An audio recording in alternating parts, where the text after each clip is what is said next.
Hello, I'm Carrie Gard, and welcome to Tea Time with Tech Marketing Leaders. Sorry for the delay here, folks. It was a little technical difficulties, but Matt and I are ready to rock and ride, and we're grateful you are here. If you are here with us today, say hello. I am I am hanging out in the comments, and I want to know that you're here, where you're calling in from, and all your questions. I'm looking forward to your questions. It's going to be a good show because I have lots of questions, and I'm sure you do too. And Matt's going to answer them for us and tell us what to do about it. It's going to be great. Not to put you on the Yep. spot, Matt, All the or to greatest answers. put you on the spot. Well, yeah, and that's what you're here for. Your expertise. Your Yes. expertise. We're ready for it.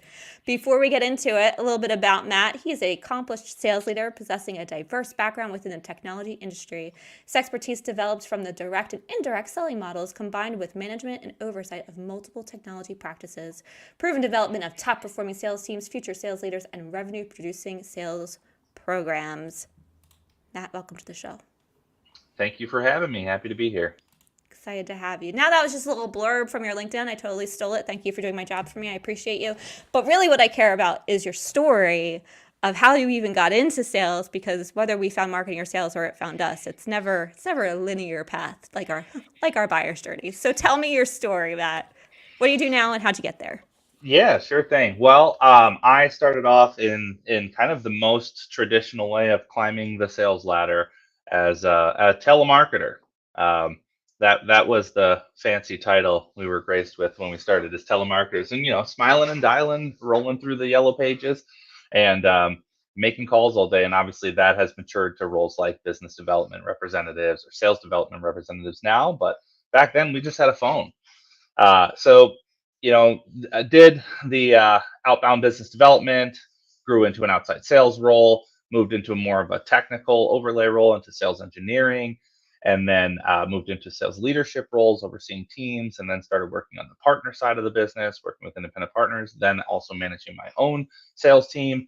Kind of grew through the ranks, up through sales management, director, VP, and led large scale sales teams.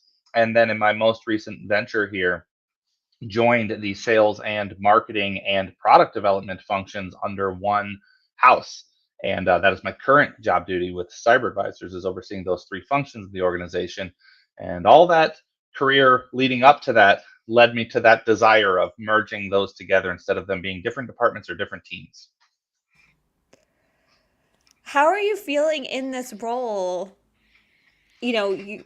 When you talk about your journey and coming up through the ranks, you don't mention marketing or product at all. And so is this your first? I can't imagine this is your first rodeo with these Well, teams. no, it's not. It started, I guess I should clarify. I was a product manager and oversaw product development as one of my roles for a couple of years. And with that is where I really started getting further connection to the marketing function than sales, right? There was kind of a wall with sales and marketing and different goals. And, sometimes they're great relationships, sometimes they're contentious. And in going into the product development side, you have to work with both, right? And you have to create that harmony, and you develop an offering that has to be marketed and presented a certain way, but as well as sold and presented a certain way. And that increased my exposure to the importance of marketing in developing the message, developing the strategy, ensuring continuity and how it was designed and intended to be delivered is actually being what's represented when it is being delivered in sales calls or in content or on your website.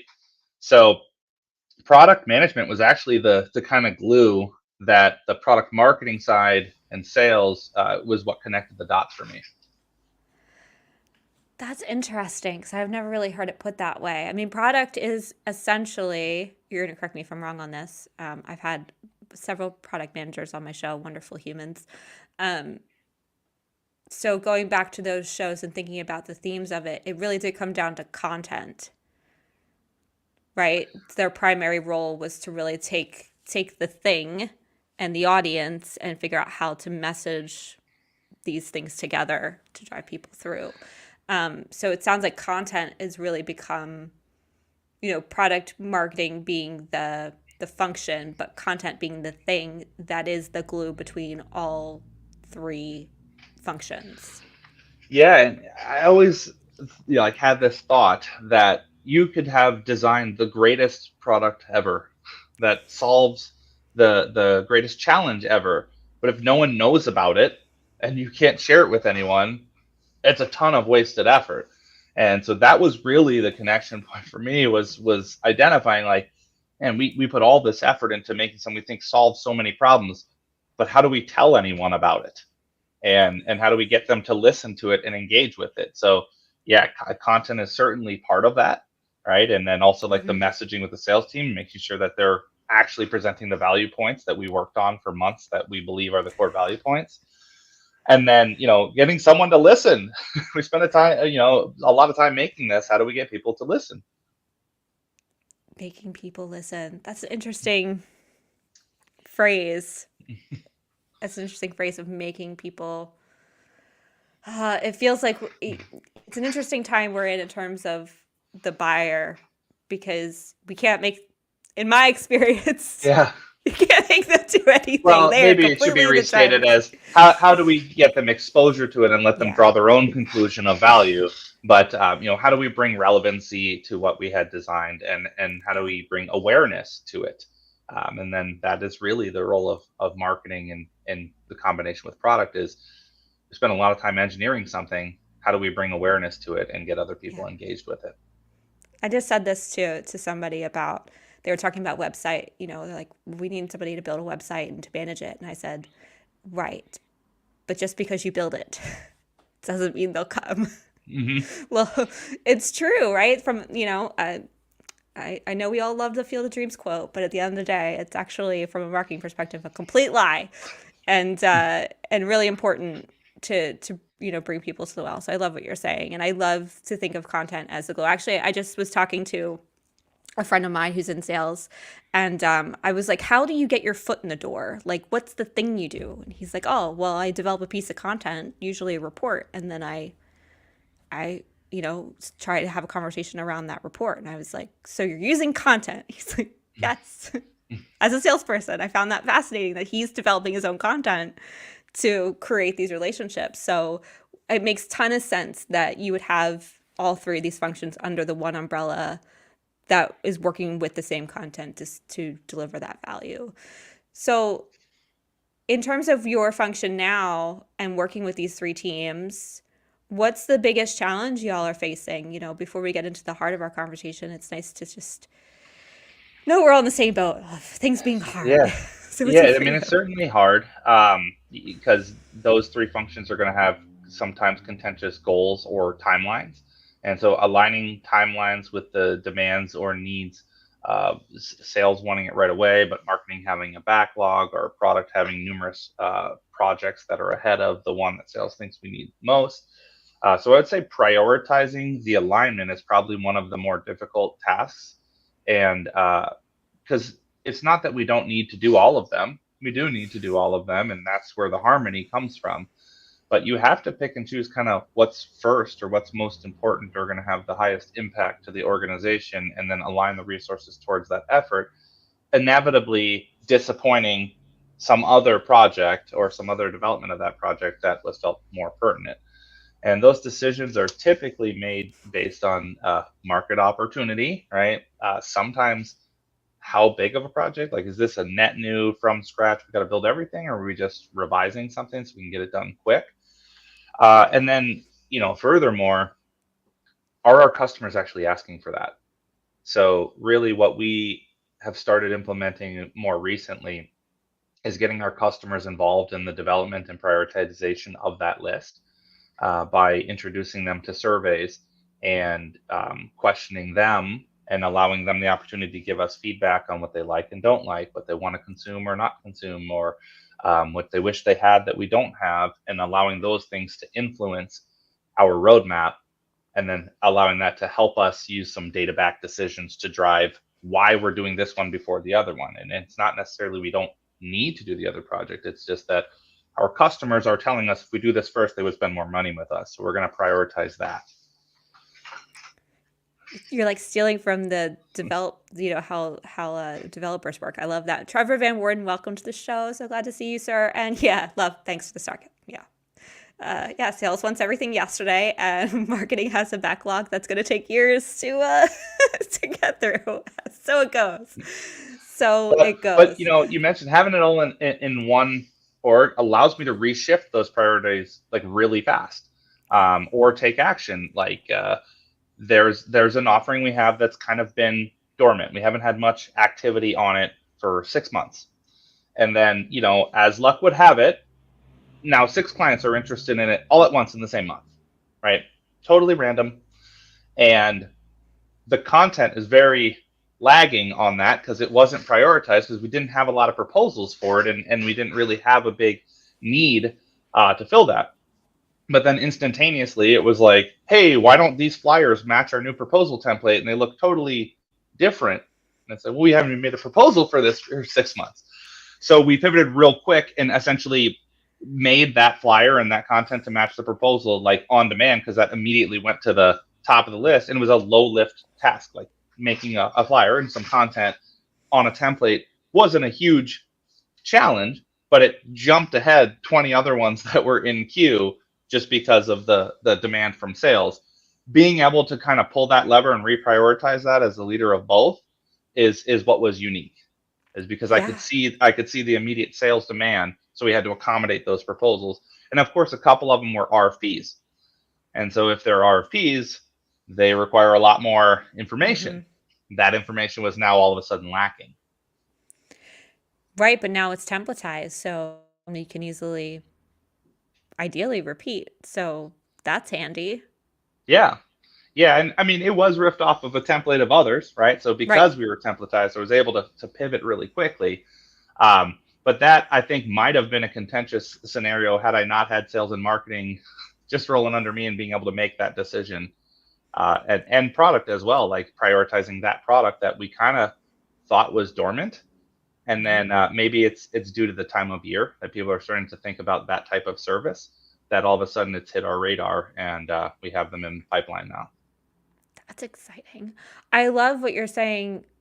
If you look at the full team in terms of a bucket of resources, then depending on the priority, you can figure out what who you need to pull in to make that thing happen from each service line. How are you is it ultimately you being the decision maker that drops those barriers between the teams, or is there something else that you're doing to create some synergy there? Like the point of contention is real, and I keep finding myself even after 5 years of hosting a podcast coming back to the same conversation around team alignment. It's not even just sales and marketing anymore. It's like across the board team alignment. So how are you, you mentioned some aspects of where the contention's coming from in terms of goals and priorities.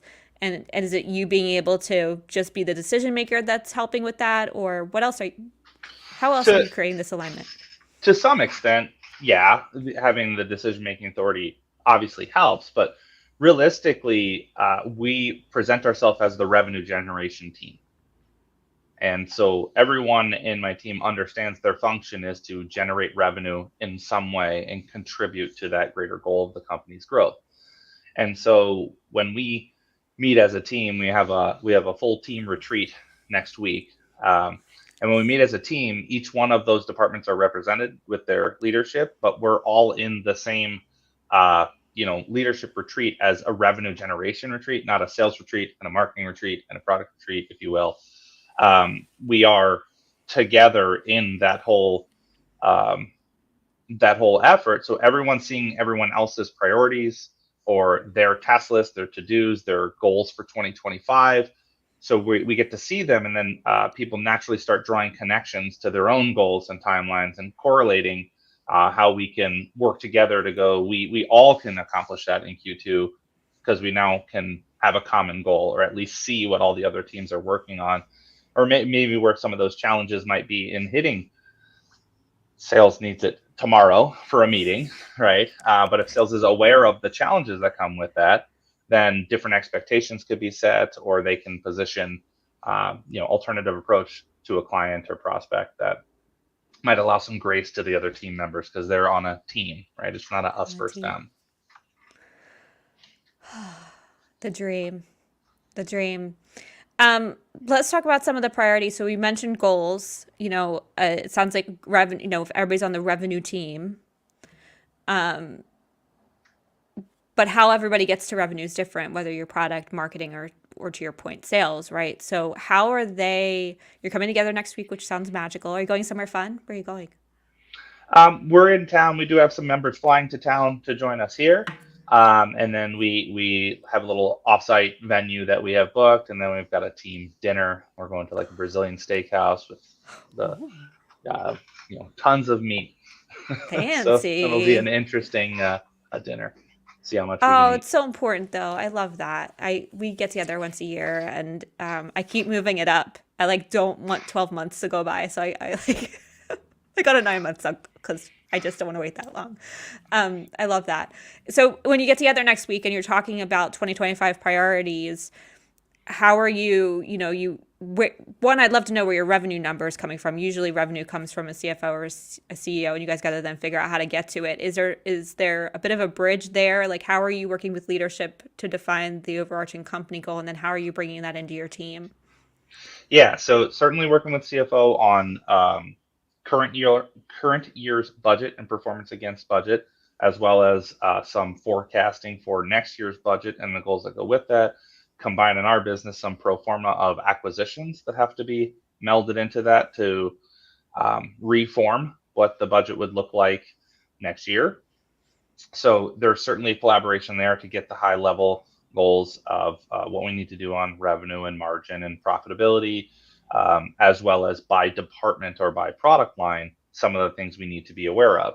And that's really where the strategy starts weaving in is the top line, the macro numbers are pretty easy to do some math against. It's in our business particularly, there's a lot of mouths to feed. There's a lot of different individual departments that all have goals, and your sales strategy has to feed all of them just enough so that they hit their individual goals while not focusing too much on one practice or one service or one product at the demise of another. So there's a balance there and a strategy on making sure that our sales motions are pointed but also comprehensive and wide. And so we have to kind of keep zooming in and zooming out Oof. and measuring how we do that. Like, for example, we have a big part of our portfolio is recurring service, right? And so we tend to focus more in the beginning of the year on those type of services because we can get the 12ths, we can get more months billing throughout the year if we can capitalize earlier in the year, and then kind of pivot towards the end of the year to more one-time services that correlates with our customers' budget and trying to get things done by the end of the year. It also allows us to close the gap on that top line macro budget to do the one-time things. So you're going to see, marketing and sales incentives and product launches and things correlate with those type of strategies to try to smooth out against that budget where it needs it the most. And so bringing that to the team, along with a bunch of ideas on how we get there, uh, is we start collaborating on that, and then we start delegating and assigning out to the other leaders on who's going to take these 10 bullet points. And our goal of that meeting is to have known, leaving that, what people have in their roadmap for Q1, 2, 3, 4 next year, at least with an asterisk on it, with a high level plan on how we're going to accomplish that. And then we subdivide it in sales, marketing, and product. I love that you're not trying to just come to the table with all of the answers. I feel like as leaders, so often we feel like we have to know how to do the thing to make it happen. Um, so the fact that you feel like you don't have to know and you can bring it to your team to collectively solve, it also creates that buy-in too, which is so key, right? If you're just showing up and telling people what to do, then and they don't necessarily agree with it, then you're losing folks, right? And then you're not all in the boat, sort of rowing together. So I love I love that you're in that collaboration space and you're clear. One of the challenges with collaboration, right, is what are those, you don't always have clear outcomes of what you're trying to accomplish. So I love that there's that clear, this is what needs to come out of this and then how we're going to get after it next year. How are you mentioned the asterisk piece of it. I'm assuming, correct me if I'm wrong, but it sounds like to create space for change. Oh, yeah. Yeah. All of these plans are subject to change. We're in a fast paced, changing industry, right? It's rest assured, Some of the products or solutions we choose now are going to merge, acquire, or become part of some other organization mid-year next year that I don't have on my roadmap.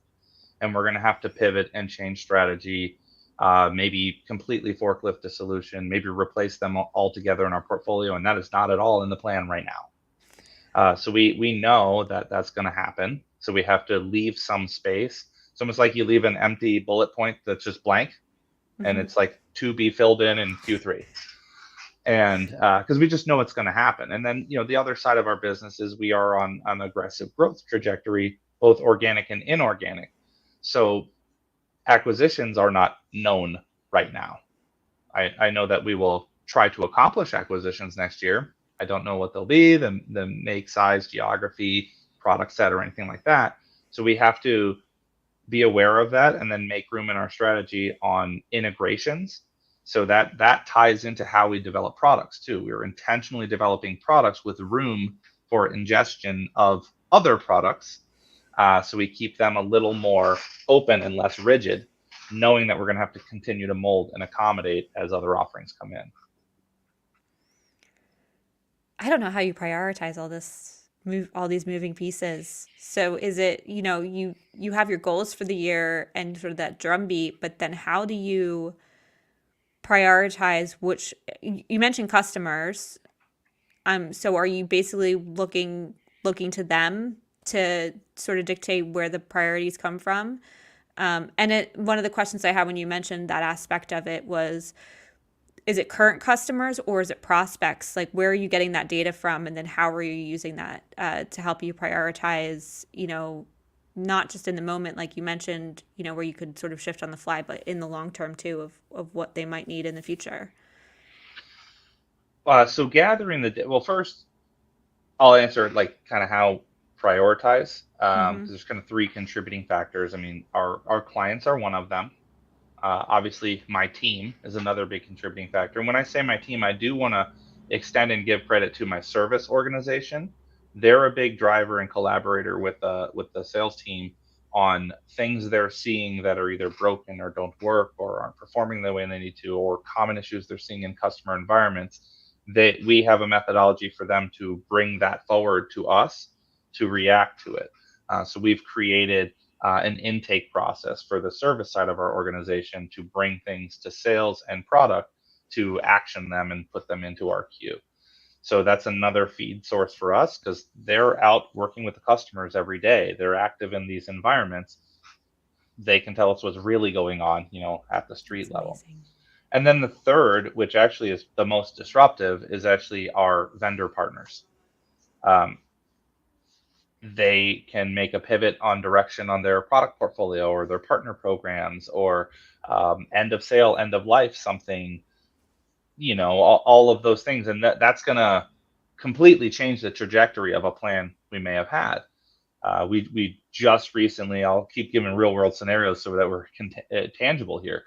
We just recently had a scenario where we did a bake off, and we assessed 13 different solutions to try to narrow it down to 5, and we chose our final 5, and we were going through our product launch process.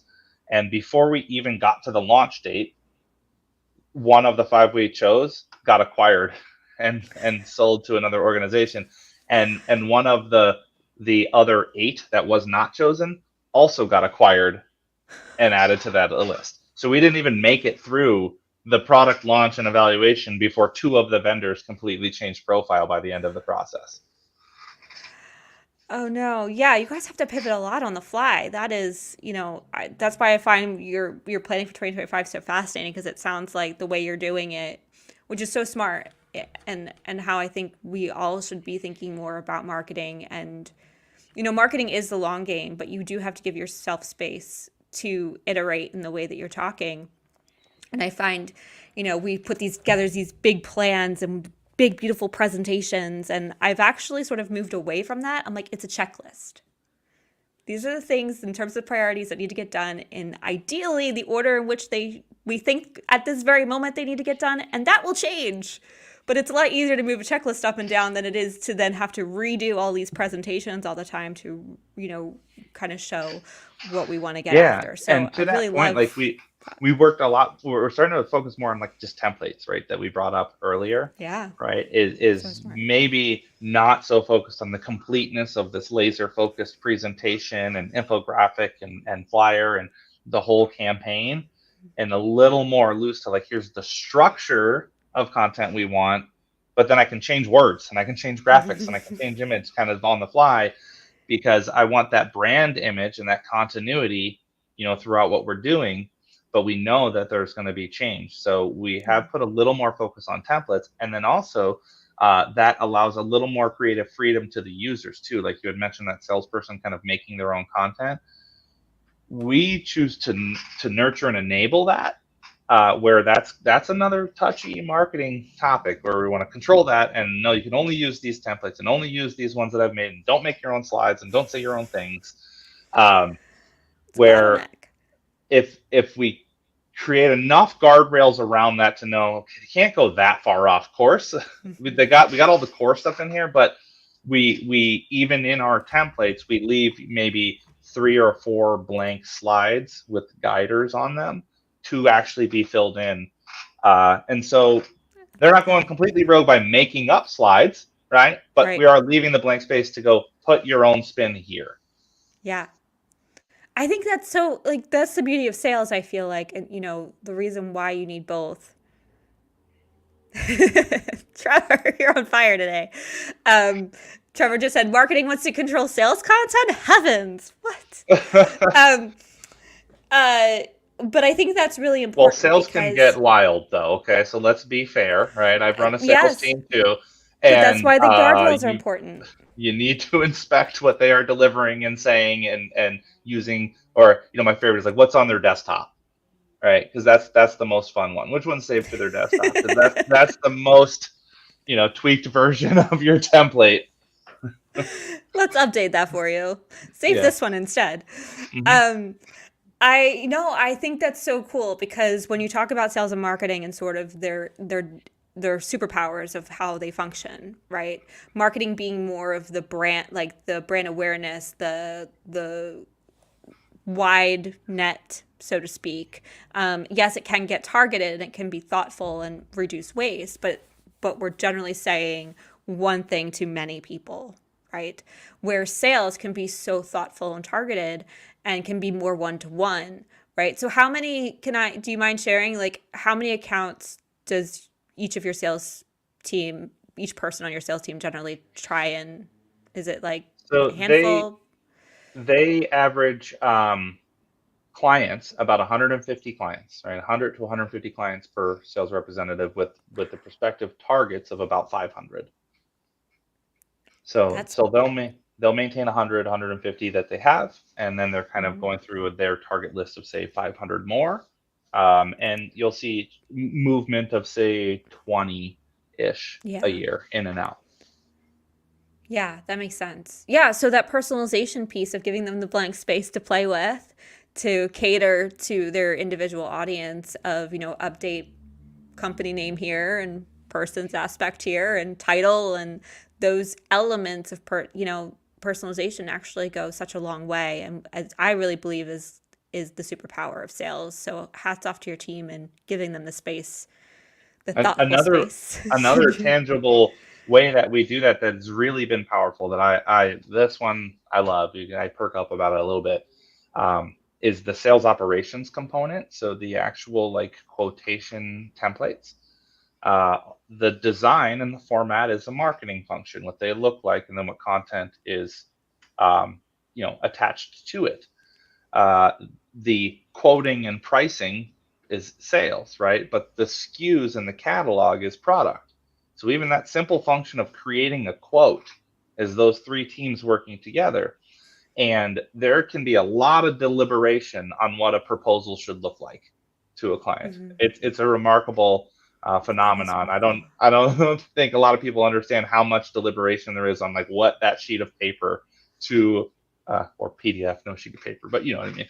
That Yeah. deliverable to a client looks like, with like line items and descriptions and quantities and show price or not. Do you show per unit or not? Do you show part numbers or not? All that stuff.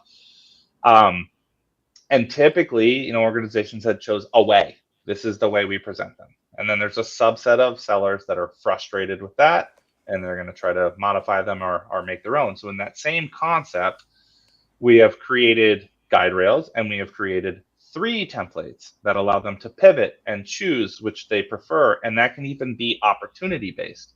So you may go, no, this customer really prefers to see it this way with super detail. So I'm going to use the detail template, but it's still on the marketing approved template. It still looks the same. It's still using all the right product numbers and everything like that. So we can transact and all the workflows work.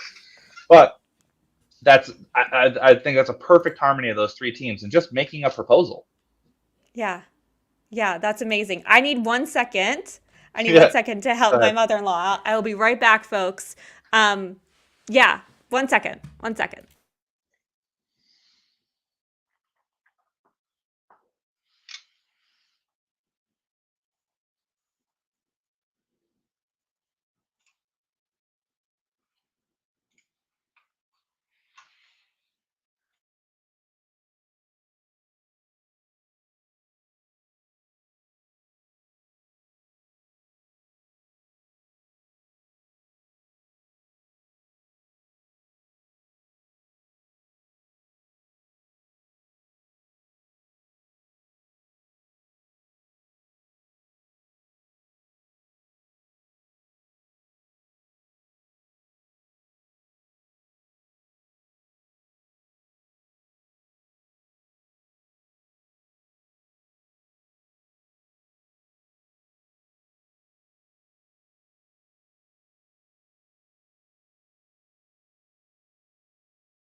Real life, folks. Sorry about that. My we live on a horrible corner here, and getting out of our driveway is sort of life and death. And so she was like, "Can you please see me out so I don't die?" I was like, "Yes, absolutely, very important."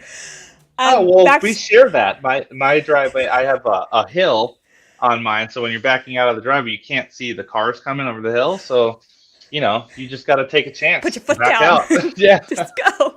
Yeah. Yippee ki Yeah, no, it's a blind corner. It's brutal. We have mirrors and stuff, but like even still, cars just like fly around. It's terrifying. Um, Funny little island here. Anyway, I love what you're saying, Matt, in terms of even being able to personalize the proposals because, unless you're a SaaS company where it's off the shelf, that's such a pain. I'm sure, from a sales perspective, that is definitely where like the overpromise challenges sort of ebb and flow and come in where then, everybody's sort of mad at sales because they promise something that can't actually happen. They're like, oh, I was on the call and I had to make a judgment and I just did the thing. So Hmm. again, these guardrails are so key, and I love the way you're doing it through templates. And it sounds like you're gonna tell me here, but it sounds like, maybe in your other experiences you can speak to this. The only way that this is possible right now is because all 3 teams are working so well together to know what sales needs, to put up those guardrails from both a marketing and product standpoint, and then be able to iterate on that so they get sales in a good spot to be able to show up on those calls and make those judgments in the moment. Yeah, certainly there's a benefit of just speed and autonomy, right? Is ultimately, like I always say, we have to move at the speed of sales, right? And that is pretty immediate. And that quote that they want delivered, I can assure you, is today, probably in an hour or two, right? Mm-hmm. And the real skill of my team is knowing that scenario before it happens. And so if we can pre-think of all these things that I can dream up that sales would want to do, and then feed that to marketing and product and say, get ahead of them. And so when sales comes and asks, they go, I knew you would ask. There's already a template for that. It's an awesome, awesome thing. I say that, whenever I join a new company as a marketing leader, I say my job is to make sales jobs easier. So you tell me, let's sit down and help me understand. So I think there's real power to what you're saying around you sort of being, the leader of the full team because you already know, having sat in that sales seat many a time, as well as the other ones, you've had a taste of product and marketing, but really sales is where you grew up, and so you can anticipate what they're going to ask for and what their needs are. And I think there's just incredible power to that. Um, in terms of sales, and one of the things we talked about, I'm going to go a little off script here because I really loved one of the things we talked about when we met initially, and I want to talk about it when it comes to sales and the buyer's journey having changed and it getting tough out there. I mean, it's like marketing and sales, I feel like, are going to have to pivot in a really big way. And I don't know if we quite know what that means yet. But between AI being able to give everybody the answers they're looking for without going to websites, and buyers not really wanting to engage with marketing and sales if they don't absolutely have to, and then cold calling, just, millennials not wanting to pick up the phone because that has just been such a rough channel, and sort of abused over the years. Where are you seeing opportunity? How's your sales team and maybe marketing and product are really supporting this, but like how's your sales team getting their foot in the door? It seems so much harder these days to just get a conversation going. It really is. It definitely is. This is a tough one. Um, and if I were to just jokingly comment, I say, well, we're doing it all. I mean, we're trying everything, and I think one of the beautiful things of having sales and marketing under one umbrella is, as a sales leader, I'm willing to take some more risk and try and experiment more with marketing than maybe would get a normal approval. Um, Do you have any just be examples of what that means? What do you mean by like, or like so spending money on AdWords, or wrapping cars, or putting up a billboard, or things that kind of have those intangible ROIs mhm, that you can't necessarily connect directly to, like, oh, they saw our car drive by and that's why they called us and we got a quote.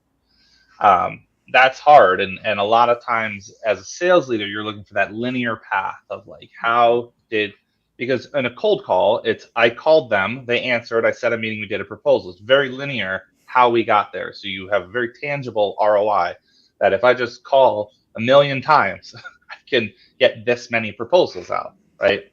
mhm. Where do we really throw money at billboards around town? What's that going to get us, right? And then, but layering in strategy, go, hey, if we do, we have to be able to track, we have to be able to measure, we have to be able to quantify, and then show that that's driving towards sales pipeline, and then give some credit to marketing, right? I've also seen that challenge too, is like, well, sure, but I'm really the one that got the proposal, right? Marketing didn't do that. And I'm always going to give a little more credit to marketing because it's also my team, so I need them to shine Yeah. as well. I go, well, we probably wouldn't even have had that conversation if we didn't influence, or we didn't take that chance, we didn't invest here. So That is those are some amazing. examples of like maybe where we'd experiment, but we're continuing to try all kinds of different things, whether it be in-person events, virtual events, attending conferences, speaking sessions, um, paid private meeting services, outsourcing business development, insourcing business development, using sales enablement tools, using AI tools. Yeah. I mean, we are literally doing all of them to try to get to just the return of, I used to call people, they would answer and we would talk and they would say yes or no. So it just has, the volume had to increase a lot to get that same response rate. And we have certainly been trying content and developing ourselves as a thought leader and becoming visible in keywords and creating a bunch of SEO to drive towards us and hoping that inbound would come, it is still heavily trumped by outbound, right? Yeah. And we can't sit around waiting for someone to contact us. And there's a whole nother dynamic challenge to inbound coming that I'd like to uncork as well, that we're seeing firsthand. And maybe it's a proxy of our industry, maybe not, but it is spam and scam city now on inbound. Mm. And so, how do you even trust an inbound lead anymore? Yeah. Yeah, no, that's true. I had a switch and it's still not quite perfect, but I had to write code for one of my clients' websites that where we would only take a business email address, Hmm. Yeah, right? we've made that pivot as well. There are But no even then, Gmails or anything like that in ours. So yeah.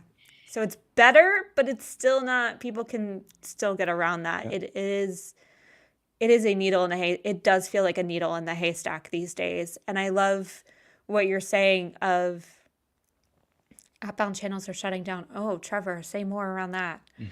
Um, yeah, I mean, I think this notion of surrounding your audience in a really thoughtful way, the awareness piece, the branding piece, the intangible piece of marketing is definitely coming back in full force. We're all feeling sort of this wave that's incoming of like, how do we get back to basics and build brand? Because we haven't. And we've been dependent on lead gen for so long that now we got to play catch up and we're behind, and building brand takes forever. And now it's really noisy thanks to AI. So, how on earth are we even going to remotely do that? So, I love what you're talking about from a testing standpoint. I am curious though, um, in regards to all of these things you're testing, which is a plethora of Hmm. aspects. How Hmm. are you managing your resources? Because again, we're all feeling the crunch, especially at the end of the year. And budgets are generally staying flat year over year, if not coming down. So, how are you thinking about this for 2025 of keeping up this volume of surround sound with limited resources? So one of the things we absolutely have to do is consolidation. So we have absolutely fallen into the trap of tool sprawl and disconnected, APIs or workflows from tool to tool to tool. Combine that with acquisitions, we have even worse disconnected tool sprawl. So one of the things we must tackle as one of our priorities next year is consolidation and centralization of as many of those functions that I mentioned in one place where we can get good data and actually efficient functional workflows as well, because that will break the marketer or the salesperson if there's too many steps or there's imports and exports or it takes too long or whatever it Yeah. may be. It's already a hard thing to do prospecting, or build your content or your video or like that. If you add the difficulty of just doing the task, then it tends to get dropped, right? So like the Yeah. last thing a salesperson wants to do is outbound, and I think if everyone doesn't know that, it's true. And the last thing a prospect wants is to receive a cold call, right? So we have this contentious thing that Yeah. neither party wants to do, but kind of has to do to get there.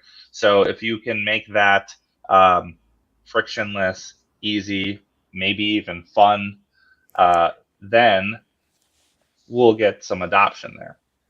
Say But more I, on the fun piece. How are you you know, making that engagement fun? How are you bringing people in from that oh, aspect? That it's sounds awesome. I had a trophy here in my office. That's what I was looking for. But we do make silly little trophies that we give as awards. Most calls or most contacts or most meeting set, things like that. We also have awards for the worst, which is also fun too. Least calls, right? And so we make little trophies. We have incentives for the team. We make it a team event. We have tried. Doing like team blitz days so that at least we're all in it together and we're all doing the same thing. So then it also turns into like a lunch and a happy hour and the teams together and they all went through it together. Yeah. We have a hybrid and mostly remote workforce, right? So trying to create those avenues for team camaraderie, especially on a task that nobody really likes doing. And if you're at home and you're remote working, you're probably going to even be less productive on that because it's easier to tap out. So we'll bring the team together and do it as a group, and that kind of creates a social support structure and some competition and a little bit of fun around it.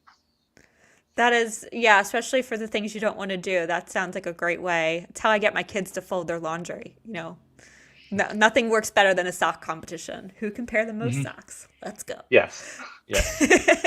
And there's probably a cookie at the end of that or something. uh, no, just bragging rights, and then they got to go put it away. It's great. Um, no, I absolutely love that. I think really what the big takeaway from this conversation that I'm feeling, Matt, and I'm so grateful for it, is your ability to really see all sides from each team and be able to give them the empathy they all need within their within their superpowers to be the most successful, and at the end of the day working together towards whatever those priorities and common goals are, as a team. And you really are using like the full toolbox. It is magical. I am no idea how you're keeping it all in flight. I'm guessing, I know you're not doing it alone for sure, but it is to have this many balls in the air essentially between all the marketing efforts you're doing, all of the testing you're making happen, all the team camaraderie you're building, is just wonderful to see. And I'm so grateful for you sharing your experience with us so we can take even just an nth of it back to our own teams. The sales and marketing alignment conversation is continuous, and it's nice to find those glimmers of Yeah, possibility. it's awesome. I'll give you one more scenario here that ties them together, the sales, marketing, and product, because these tools are amazing, right? And AI is awesome, and the way that you can gather data is exponential and it's rapid. So lean in and start using that. But they're hard. Like they don't just like work out of the box as they're all proposed that they do.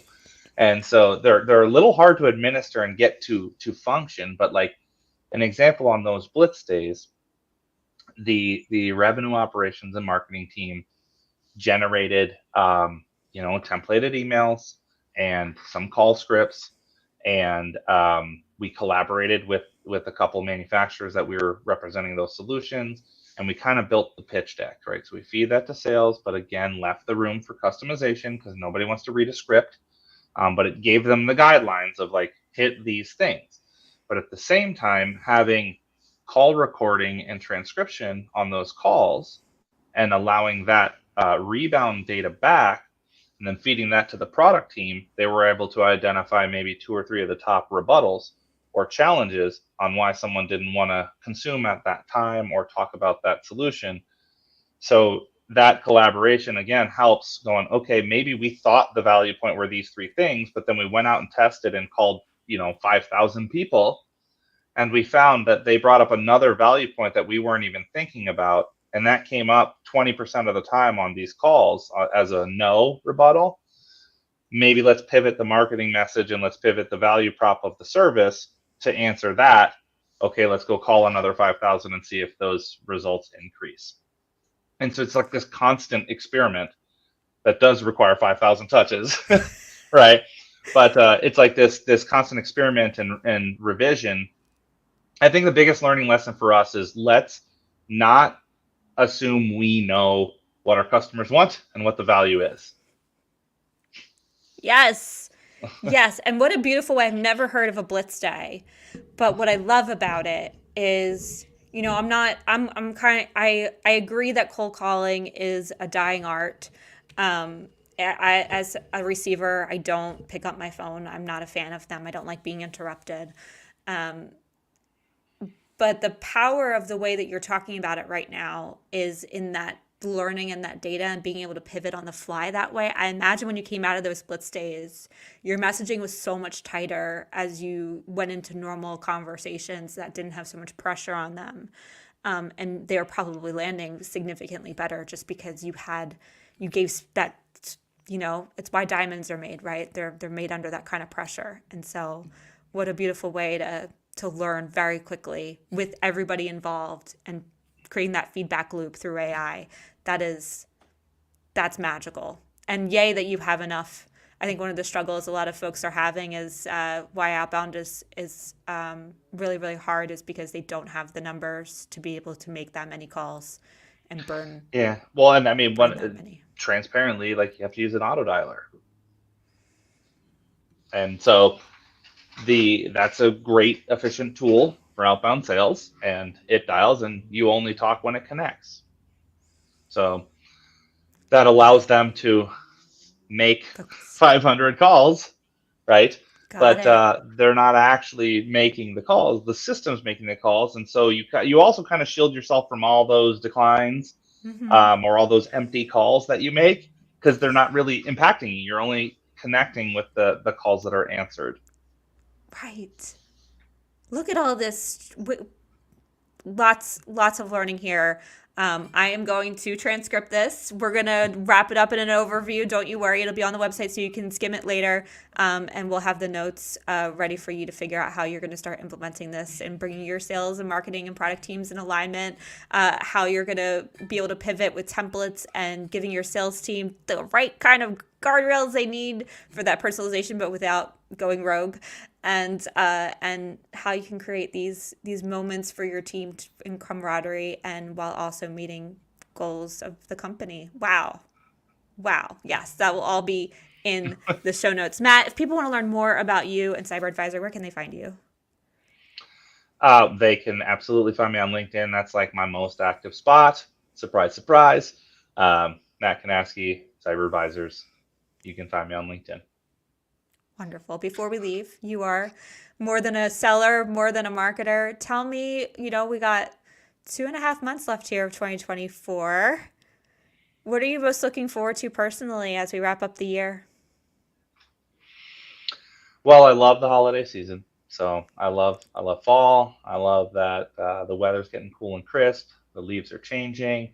We get the 1, 2, 3 combo of Halloween, Thanksgiving, Christmas time. So it is my favorite time of the year, and I go all out.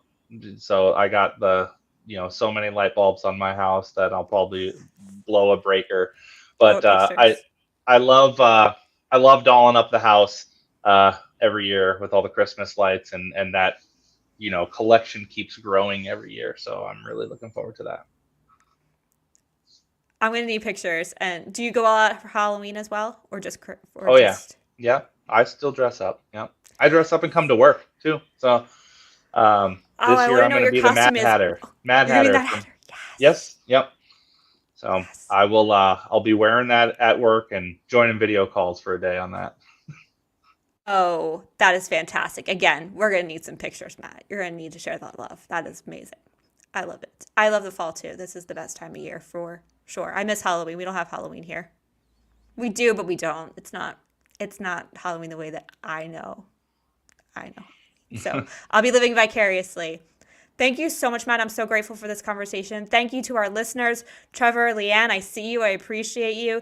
If you like this episode, please like, subscribe, and share. This episode was brought to you by MKG Marketing, the digital marketing agency that helps complex clients like cybersecurity get found via SEO and digital ads. It's hosted by me, Carrie Gard, CEO and co-founder of MKG Marketing. And if you'd like to be a guest, hit me up, DM me. Let's have you on the show. Thank you again, Matt. I really Thank appreciate you. you.